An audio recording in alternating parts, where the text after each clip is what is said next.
Hello, welcome to Big Red Journeys. I'm your host, Big Red, and on tonight's journey, got something extra special here. You may recognize this brick building behind me. It is the very famous America's Most Haunted House, that of the Whaley House, built in 1857 here in Old Town, San Diego, California. America's Most Haunted House. There is believed to be over 30 spirits active here at this house. That of the Whaley family, Thomas and his wife Anna, of course, their many children. Most famously, probably the notorious Yankee Jim Robinson, who was actually hanged on the land in which this house was built upon. So we're going to be taking an evening tour here with a host that's going to lead us up and down the house, telling us stories about the family, the friends and residents who lived here, as well as, of course, the notorious past, the death that unfortunately has plagued this family, and what is believed to have led to some of the spirits still residing in this house so many years later. With all that being said, who's getting ready for a spooky time? If you are, if you care to follow me on this journey, let's go. Off of historic Route 101, the Whaley House, the historical landmark number 65, and there she is, built in the old Greek revival style in 1857. Thomas Whaley, originally from New York, made his way into California to bring his family's business and strike his own wealth during the gold rush era. And then after having a relatively successful career in San Francisco, decided to bring his prospects down south here to a little place called Old Town, San Diego. You can see right over there is a first general store, Whaley and Crossway, the business partner of his. There's the front entrance to the house itself. There is a second level which has, in the true European or true East Coast style, the residencies would be on the upper floor, while businesses and transactions would be down on the bottom level, the first floor. As well as you could pass those double doors right there is an old county courthouse for the county of San Diego. For a couple of years it was used and many trials were happening there. There is some living quarters or the little sala up right here, entertaining area. And of course, right up there, not only had the residencies, but also had the first ever commercial production theater in San Diego. We are here for an evening night tour of the Whaley House. Now they do have two types of tours that are offered normally every day, and that's going to be the daily self-guided tour during the daytime and the evening tour, which is guided by an actual host of the Whaley House Museum. So we're doing that one here.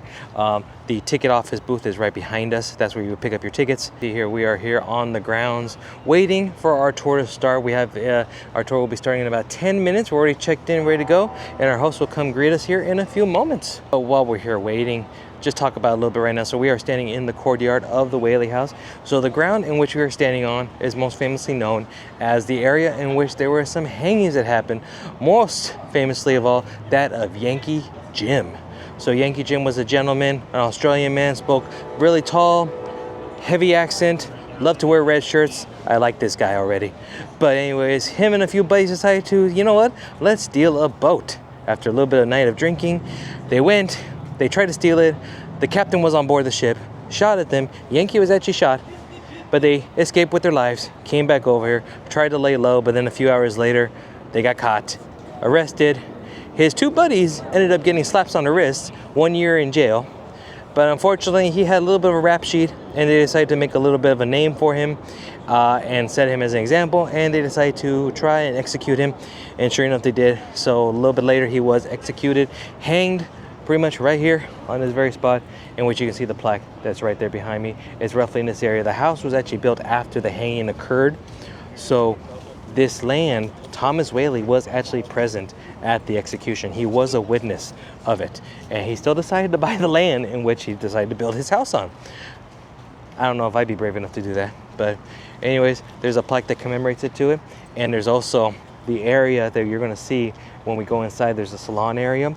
There's an arch, a curved archway right there. That is believed to be where the actual original hanging gallows were for the execution. Now, Yankee's Jim's execution, unfortunately, was not that nice. He ended up, they didn't take into account the measurement of his height and the rope, and unfortunately, when he fell, his neck didn't break, first and foremost, and second of all, he was able to actually reach the ground with his tippy toes. So he was able to actually stay alive, slowly choking himself to death for upwards of about 45 minutes is what they said. Very gruesome. He did eventually pass, and then they took him over to El Campo Santo Cemetery, where even unfortunately then they didn't measure into account his height, and the coffin that they decided to give him was too small for him, and they ended up breaking his legs, snapping them in half to make him fit. So, you know, Yankee Jim definitely is now one to be resting in peace at this moment. Some of the other spirits we may encounter during this trip will be that of actually Thomas Whaley himself, the master of the house. If we smell any cigar or tobacco smell, he may be with us. His wife, Anna, she's known for wearing beautiful exotic perfumes, French design. So things of lavender and violet might be in her name. Also, speaking of Violet, their daughter Violet, who unfortunately was the one that committed suicide due to grief of a marriage that went wrong. Her husband ended up being a con man, and she went into melancholy, which of course back then was essentially depression, and she shot herself in the chest. Tried to get to the heart but didn't make it. On these grounds right here behind me, this is the site of the original outhouse in which she actually locked herself in there, shot herself in the chest, and she unfortunately died a miserable death because she ended up shooting herself in like the lung, missed the heart essentially, and she bled out. And from what everyone says is that her father took her and put her into the room, the salon that's right over there, and she died on the couch that's in that room over there. Thomas Whaley Jr. died because of scarlet fever at the age of, I believe, about 14 to 18 months. So we may be in for some spirited activity here tonight. I'm hoping. I've been to the Whaley House before, not for the channel. This will be the first time for the channel. And I personally have experienced some ghostly activities here. One in particular is that of a little kid that people say will tug at your bottom of your shirt, like trying to get your attention. And that another one is that of a beloved house pet, Dolly, who was a beloved spaniel. She passed, and I personally think I've met that one before because I felt what feels like a dog, like trapping on the leg, trying to get your attention, and I felt that one before. So hopefully we'll see something. Who knows? But this is an evening tour that's guided. So what we're going to do is I'm going to let more of the talking happen with the host, and then we'll walk around a little bit, check out the rooms. We'll get to spend about a little less than an hour in the tour here. There will be other groups at the same time as us too, so we'll be respectful of everyone else who's on the tour with us, as well as obviously letting the ghost host talk. So, you know, this is coming up on Dia de los Muertos season, so I figured it's appropriate to bring a gift to the master of the house, and that would be a man after my own heart who enjoys some good tobacco. So I brought him a nice little cigar as an ofrenda, you know, a little gift to him, and a regalo. So we'll see. Maybe this will bring in the spirits tonight. We'll see. Whaley House tour, I've got good news for you.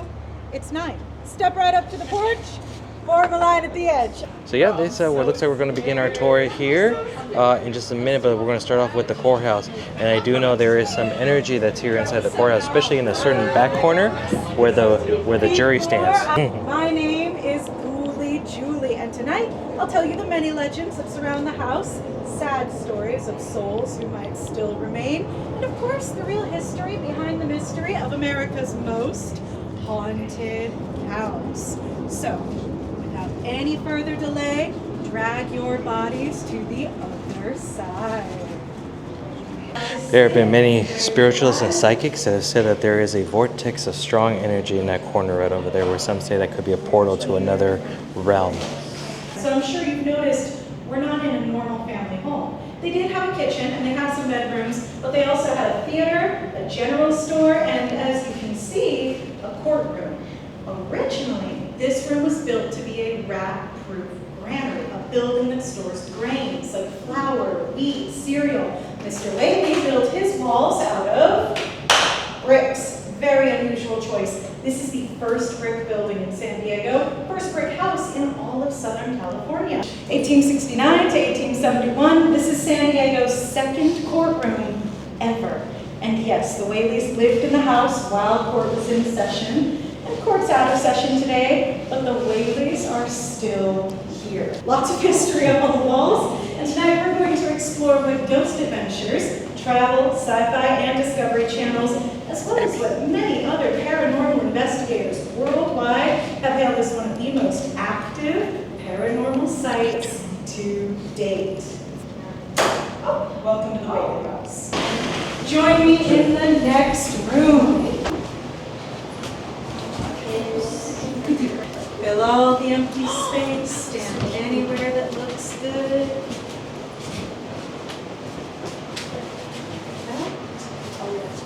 Welcome to one of Mr. Whaley's many business ventures, This is his general store.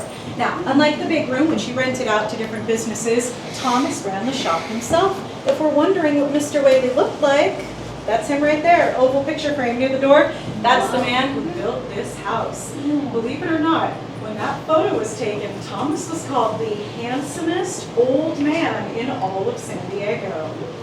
I'm not sure that's supposed to be a compliment. He was like 45 when they took that picture. But he's handsome, right? Good for him, I guess.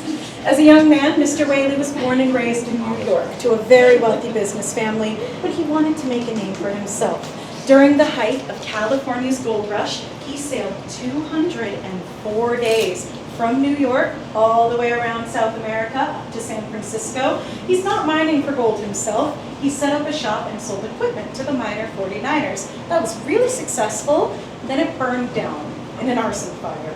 He heads south, sunny San Diego, builds a mansion, and in this store, he diversifies a little bit. He's going to sell fabric to the ladies, tobacco to the men. Most importantly, he starts selling liquor to the judge. Thomas had named each of his 3 sons after business partners, and he expected the boys to follow in his footsteps, take over the business, pass down the family name. None of them did. Thomas was a great guy. I'm sure we all admire him. We all respect him very much, right? Yeah, good. And to this day, guests, tour guides, people still feel Mr. Whaley's controlling, judgmental nature. They smell his cigar smoke. They get that feeling like they're being watched. Sometimes he's pacing around. Sometimes he's standing behind you and breathing down the back of your neck. Make your way into the dining room and I'll meet you on the other side.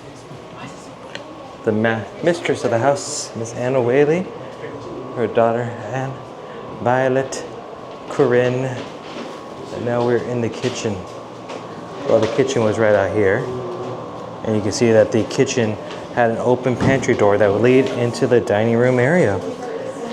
And Miss Anna Whaley was actually French, so you can see how her wallpaper design has the reflectiveness. This is actually very traditional in French families where they would have the lighting pop off the wallpaper and actually makes a shimmery, reflective. Ooh, that's. I said I was going to meet you on the other side, right? Welcome to the dining room. It's where they gather together to eat their meals. The lean-to kitchen is where they prepared every bit of food they ate. And normally, in the Victorian era, it's the women's duty to do the cooking, the cleaning, keep the home running. These are their daughters. This is Anna Amelia, their first daughter, 3rd child. Right next to her, Violet Eloise, 2nd daughter and the 5th child. Keep her face in your mind. We're coming back to Violet's story upstairs as well. And then Corinne Lillian, baby of the family, number 6. One of their great-granddaughters, Marion, lived in the nearby town of Oceanside. She loved coming to San Diego to see her Nana and the rest of the family. She found a little jar on the ground. She picked it up. It rattled. Inside was a sweet, sticky substance. And like any toddler, she put it in her mouth. Marion got really sick, fever, vomiting, then she was gone. The bottle she found was Kellogg's ant paste on display beneath her portrait. Ant paste is a deadly pesticide made with honey and a poison called arsenic. And when she passed, Marion was 10 days shy of her 3rd birthday. She used to play hide and seek under this table. She'd wait near the window and grab treats from the kitchen. And some people, parents and caregivers, and sometimes even kids themselves, will feel low tugs on their clothes, little hands reach up and grab hold of you. Don't be afraid. If that does happen, it's just sweet little Marion looking for a bit of extra comfort with one of her new friends. You might notice we have all of our mirrors covered with a piece of black fabric. For Halloween, we've got the Whaley House dressed in mourning, the way it would look in this era if someone they loved had passed away. Lead the way. Thank you. Someone's got to go first. Gladly.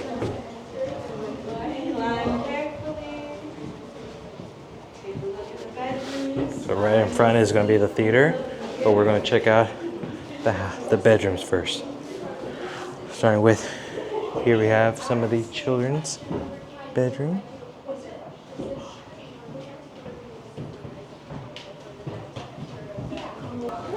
And here would be the master bedroom where Anna and Thomas would lay.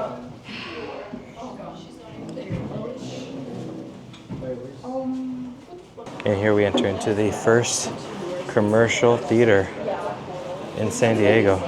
Ladies and gentlemen, boys and girls, welcome to San Diego's very first official theater. Woo, how exciting. Mr. Whaley rented this area and these upstairs bedrooms to a traveling theater troupe called the Tanner Troupe. Opening night, they had over 150 audience members standing packed tightly beside each other in this one small room, squished up right beside each other. And today, folks still feel like somebody's standing right next to them. That's not all they feel in here. The Tanner Troupe was rumored to be rather lecherous, a bit flirtatious. Some guests get that uncomfortable feeling like they're being looked at. They feel tickles down their arms, hands around their waist, hands running down the center of their back. If you're really lucky, you might even feel warm breath in your ear. You might think these spirits find you very attractive. They're just actors. Some of you might have already heard of Violet Eloise Whaley, their second daughter, fifth child. Really bright, good-natured young woman. She was creative and artistic, and she suffered from bouts of melancholy. Today, we call that depression. When she was 19, she fell in love with a man named George Bertolacci. They lived happily ever after for 2 months. He goes on and confesses he has a drinking problem, a gambling problem. His family, the parents and siblings that he told her were dead, they're alive and well, wondering where he went. And he's got a secret, illegitimate daughter he had abandoned at his sister's house. And on top of all that, while he was courting Violet, he lost all his money in another town to another woman 1 month before the wedding. Her parents had her come back, forced her to divorce him, and there were whispers, there were disapproving looks. August 19th, about 6:30 in the morning, she wrote, "All the doctors could not help me now. All is gone from me. I'm cursed, and I am a curse." Violet had found her father's revolver. She snuck to the outhouse, locked the door behind her, placed the barrel of the gun against her chest, and pulled the trigger. Thomas Whaley heard the crack of the gun, burst into the outhouse, found his daughter, still alive. He rushed her inside to the back parlor. That is where we will continue her story. Right this way. Even when you're here, you still feel like you're never by yourself. Even with a group, you always feel like there's somebody right behind you. And the ever-famous archway in which is believed to be the spot where the gallows were. Welcome to the Whaley's parlor. Now, a parlor is like a living room. It's a family room, and technically the Whaleys had two. This side where most of us are standing, this is the front parlor. Right here where you guys are, that's the back parlor. Into the back parlor, Thomas Whaley ran, carrying Violet in his arms. He laid her down on the couch near the window. There was very little he could do. Thomas sat with her for her last 10, 15 minutes. She didn't say anything. She didn't cry out in pain. Violet laid there silently, faded into eternity. Thomas Whaley lost a second child. Before the Whaley House ever stood here, this entire property was San Diego's execution grounds. Thomas knew that. In fact, he witnessed several people put to death on the property, including the infamous hanging of Yankee Jim Robinson. September 18th, 1852, Yankee Jim was stood on the back of a wagon, a noose was slipped around his neck, and exactly where this archway now stands, he finally paid for his crime, grand larceny. Supposedly, his rope had been mismeasured. Yankee Jim was a 6'4" Australian outlaw, and most Californian men were about 5'4". His feet were able to brush the ground. He died slowly of strangulation rather than immediately from a broken neck. Thomas would come and go on business, leaving his wife Anna here, holding the businesses and the family together on her own. Now, she's a wonderful mother, delightful hostess. She taught piano to local children, life of the party, heart of the home. But Anna Whaley outlived her husband, outlived 3 of her 6 children, 1 of her granddaughters, 1 of her great-granddaughters. She spent half her adult life in mourning, and her final few years were in this house. Her presence can be a bit overwhelming. People hear her singing or playing her pump organ here, which is older than the house itself. and her most well-known characteristic, lavender perfume. If you smell that, you might get a feeling like pressure on your chest or in your head, or a woozy feeling like lightheadedness. Don't worry, that's our lovely hostess saying she's here. She's very happy to make your acquaintance. This one's for you, Thomas.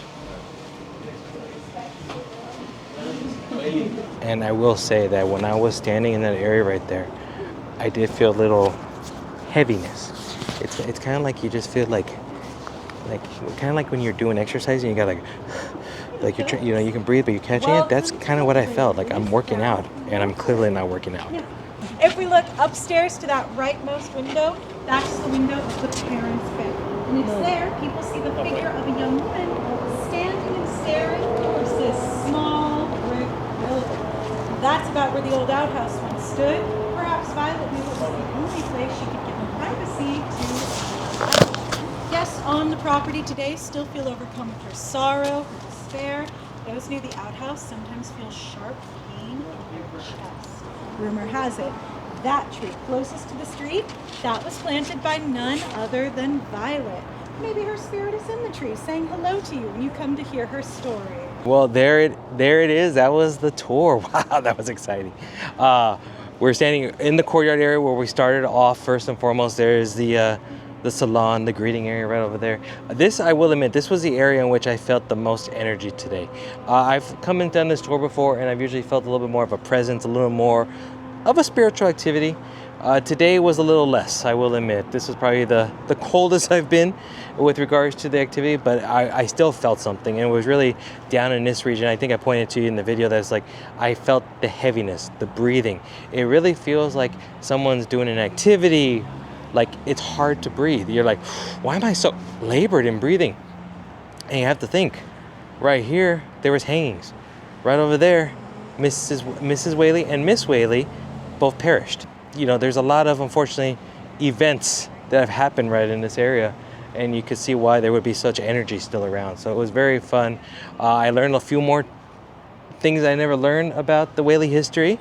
Our host was absolutely amazing. Kudos to her. If you get a chance to go on her tour, highly recommend it. I did get a little bit scared too in the kitchen scene. She banged on that door and I jumped a little bit, so it was fun. But this was a very, very good tour, and I would wholeheartedly recommend it. So I'm going to say this right now. There's nobody down that way. There is one person right over here, but she's not doing anything.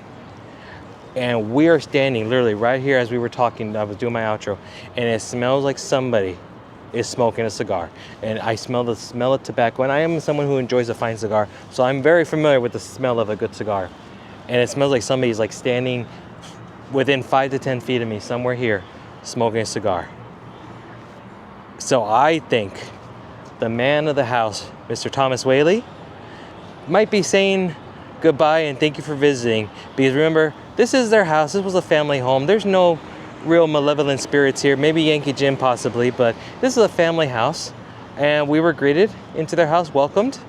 So I think this is possibly Mr. Thomas Whaley standing right over there, like he would have done many years ago when waving goodbye to people as they walk off. So with that, I'm going to say thank you, Mr. Whaley, and I will see you later. Well, now that we're done with the tour, let's go check out the gift shop, because of course all good things end with a gift shop. This is also where you can purchase your tickets should you need it. But you're gonna see a lot of cool stuff here, huh? Branded t-shirts. I'm imagining that one probably glows in the dark. Ooh, magnets. Definitely gonna have to pick up a couple magnets here, I'm sure. Some jewelry. This is pretty cool. Okay. Some night lights. Shot glasses, books. This is pretty cool. Oh, these are nice. They got Whaley House with a black cat. You can become an official Whaley House ghost hunter. Of course, something has to be done with Yankee Jim, right? Of course. This cool. We got some drinkware. Oh, this is really cool. Look at this. It's a thermos in the shape of a shotgun shell. That's really cool. And then some more items in the back room over here. Ghosties, chalices, spell books. Definitely a lot of stuff that has to do with like occult and monsters and movie spooks. Also, this just reminds me, because this obviously is an old historic building, the ADA ramp is on the back side over here should you need to make it over here to purchase your tickets. Wow, even more fun to add to the video here, a little postscript.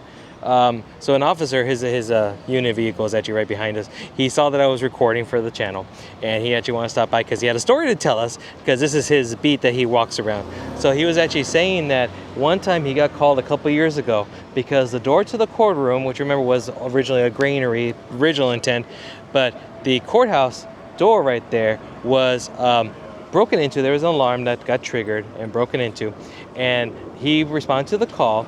But due to normal safety and protocol and all that, what they usually do is they'll send in the dog first for protection, see if there's actually anybody inside the building, and then they'll do the clear sweep and all that stuff. Well, apparently he sent in his dog, and the dog went through the courthouse, went to the general store, into the area where the stairwell there, would not move.